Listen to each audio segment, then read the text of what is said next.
ज्या ज्या महापुरुषांनी आणि महानायकांनी आमच्या हक्काची अधिकाराची लढाई लढली त्या सर्व महापुरुषांना महानायकांना मी त्रिवार वंदन करतो, नमन करतो। आज शिवप्रेमी मंडळ सांगोला यांनी मला शिवतीर्थ आणि शिवशिल्प या अनावरण सोहळ्याकरिता आमंत्रित केलं। माझे गुरुवर्य भरत शेळके सर यांनी आज आम्हाला या ठिकाणी आमंत्रित केलं, त्याबद्दल मी त्यांचे आभार व्यक्त करतो। आणि या ठिकाणी उपस्थित असणाऱ्या सर्व माझ्या मातांना, बंधूंना आणि भगिनींना राजरत्न आंबेडकरचा जय शिवराय, जय जिजाऊ। आज या ठिकाणी शिवशिल्पाचे आणि शिवतीर्थाचे अनावरण या ठिकाणी पार पडले। डॉक्टर बाबासाहेब आंबेडकरांचा वंश म्हणून आज मला ज्या लोकांसोबत इथे मान सन्मान मिळाला, छत्रपती शिवाजी महाराजांचे वंश, राजमाता राष्ट्रमाता मा जिजाऊंचे वंश, पुण्यश्लोक अहिल्याबाई होळकरांचे वंशज यांच्यासोबत आज डॉक्टर बाबासाहेब आंबेडकरांचे वंशज एका मंचावर आज अनुभवायला मिळाले। परंतु आज मी आपल्या सर्वांना सांगू इच्छितो की या देशामध्ये जो कोणी व्यक्ती या महापुरुषांच्या विचारांवर चालतो तो खरा या महापुरुषांचा वंशज आहे। जो कोणी छत्रपती शिवाजी महाराजांच्या विचारांवर चालेल तो खरा छत्रपती शिवाजी महाराजांचा वंश आहे। जो कोणी डॉक्टर बाबासाहेब आंबेडकरांच्या विचारांवर चालेल तो खरा डॉक्टर बाबासाहेब आंबेडकरांचा वंश आहे। आम्ही तर केवळ रक्ताचे नातेवाईक आहोत, वारसदार आहोत। ज्या पद्धतीने आज या कार्यक्रमाच्या अध्यक्षांनी छत्रपती संभाजीराजांनी वक्तव्य ठेवलं, त्या अनुषंगाने मी आपल्या सर्वांना एकच बाबासाहेब आंबेडकरांचं वाक्य सांगू इच्छितो की जो समाज आपला इतिहास विसरतो तो कधीही आपला इतिहास रचू शकत नाही। आणि म्हणून आम्हाला आमचा इतिहास, गौरवशाली इतिहास आम्हाला आमचा माहित असला पाहिजे। मी अनेक देशांमध्ये असतो, संयुक्त राष्ट्राच्या बैठकांना असतो, US मध्ये असतो, कोणत्याही देशामध्ये गेलो की मी आधी त्या देशामध्ये म्युझियम्स जे तयार केलेले असतात तिथे भेटी देतो। मी दुबईच्या, अबुधाबीच्या, ऑस्ट्रेलियाच्या, US च्या, लंडनच्या सगळ्या देशातल्या म्युझियम्सना भेटी दिलेल्या आहेत। आणि प्रत्येक देशाच्या म्युझियम मध्ये छत्रपती शिवाजी महाराजांच्या निगडीत असलेली एक तरी वस्तू त्या प्रत्येक देशामध्ये मला बघायला मिळते, एक तरी वस्तू। छत्रपती शिवाजी महाराजांच्या जीवनावर अनेक लोक बोलणारी, अधिकार वाणीनं बोलणारी या मंचावर आहे। तो अधिकार, त्या अधिकार वाणीनं मी तेवढं सांगू शकणार नाही, पण छत्रपती शिवाजी महाराजांच्या जीवनातला एक प्रसंग मला आठवतो की ज्या पद्धतीने छत्रपती शिवाजी महाराजांना कैद करण्यात आले आणि मग त्यांनी स्वतःच्या युक्तीनं त्या कैदीतून स्वतःची सुटका करून घेतली। त्या एका बास्केटमध्ये त्या याच्यात बसून त्यांनी स्वतःची सुटका करून घेतली, त्या पेटाळ्यात बसून स्वतःची सुटका करून घेतली। आज कुठेतरी पुन्हा आमचे हे सगळे महापुरुष एका पेटाळ्यात बंद झालेले आहेत। छत्रपती शिवाजी महाराज असतील, डॉक्टर बाबासाहेब आंबेडकर असतील, महात्मा ज्योतिबा फुले असतील, छत्रपती शाहू महाराज असतील, पुन्हा एका पेटाळ्यात बंद झालेले आहेत। आणि या पेटाळ्या जातीच्या आहेत।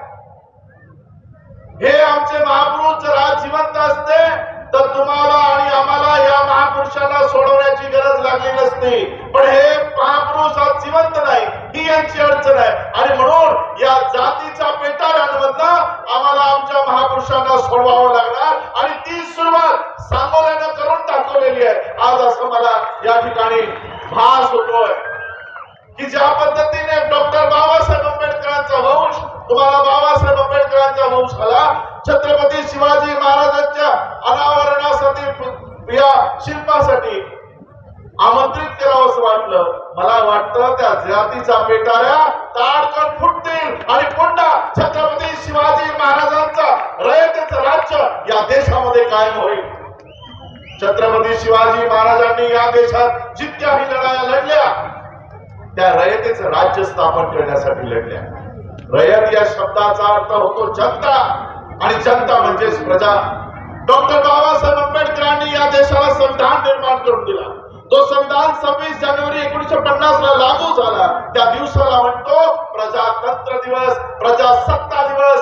डॉक्टर बाबासाहेब आंबेडकरांनी या देशाला संविधान दिला नाही तर छत्रपती शिवाजी महाराजांचं रयतेचं राज्य बाबासाहेब आंबेडकरांनी या देशात लागू केलेलं आहे.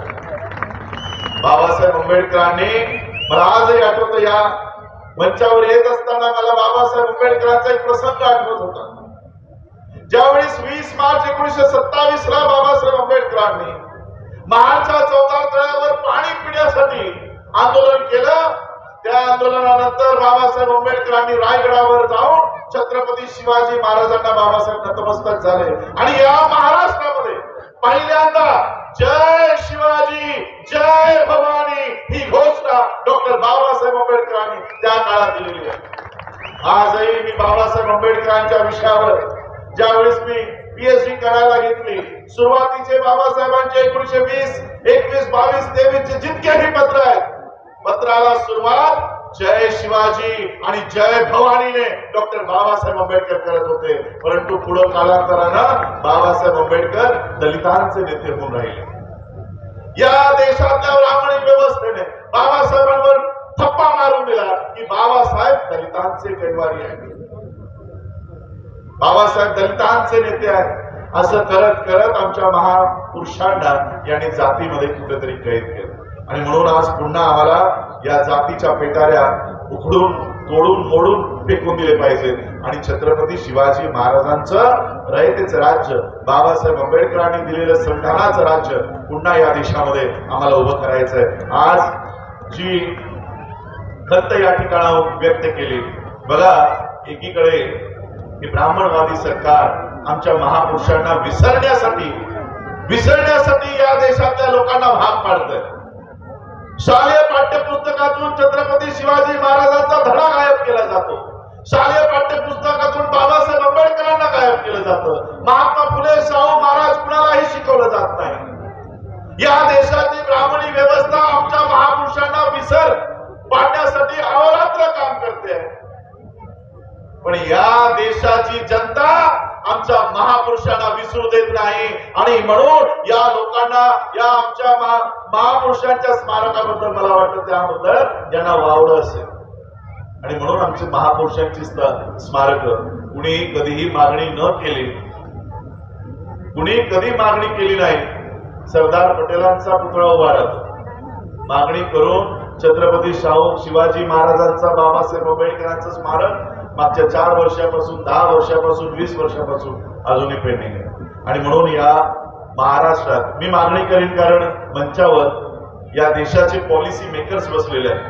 देशाचे, महाराष्ट्राचे, जे या देशासाठी, या राज्यासाठी पॉलिसीज तयार करतात, ती लोक या मंचावर बसलेले आहेत. माझी एक मनापासून मागणी असेल, छत्रपती शिवाजी महाराजांचा, बाबासाहेब आंबेडकरांचा हा समाज तयार करायचा असेल तर आम्हाला आमच्या पुढच्या पिढीला आमच्या महापुरुषांचं योगदान, त्यांचं आंदोलन, त्यांची चळवळ ही समजून सांगावं लागेल. आणि म्हणून छत्रपती शिवाजी महाराजांचा धडा हा प्रत्येक शालेय पाठ्यपुस्तकामध्ये हा असलाच पाहिजे, ही मागणी आम्हाला लोकांना करावं लागेल. मी आज अभिमानानं सांगू इच्छितो, मी अनेक युनिव्हर्सिटीज मध्ये माझी भाषणं झालेली आहेत. लंडन स्कूल ऑफ इकॉनॉमिक्स असेल, ग्रेस इन असेल, कोलंबिया युनिव्हर्सिटी असेल, ऑस्ट्रेलियाच्या युनिव्हर्सिटी असतील, अमेरिकेच्या अनेक युनिव्हर्सिटीमध्ये माझी भाषणं झाली. आजही बॉस्टन युनिव्हर्सिटी, मॅसेच्युसेट्स मध्ये छत्रपती शिवाजी महाराज द मॅनेजमेंट गुरु नावाचा संपूर्ण सब्जेक्ट तिथे शिकवला जातो.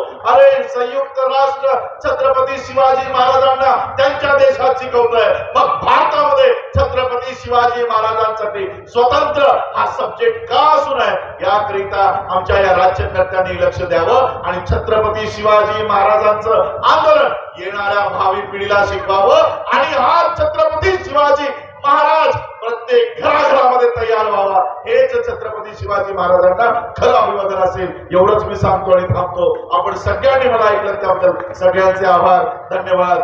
जय जिजाऊ, जय शिवराय, जय भीम.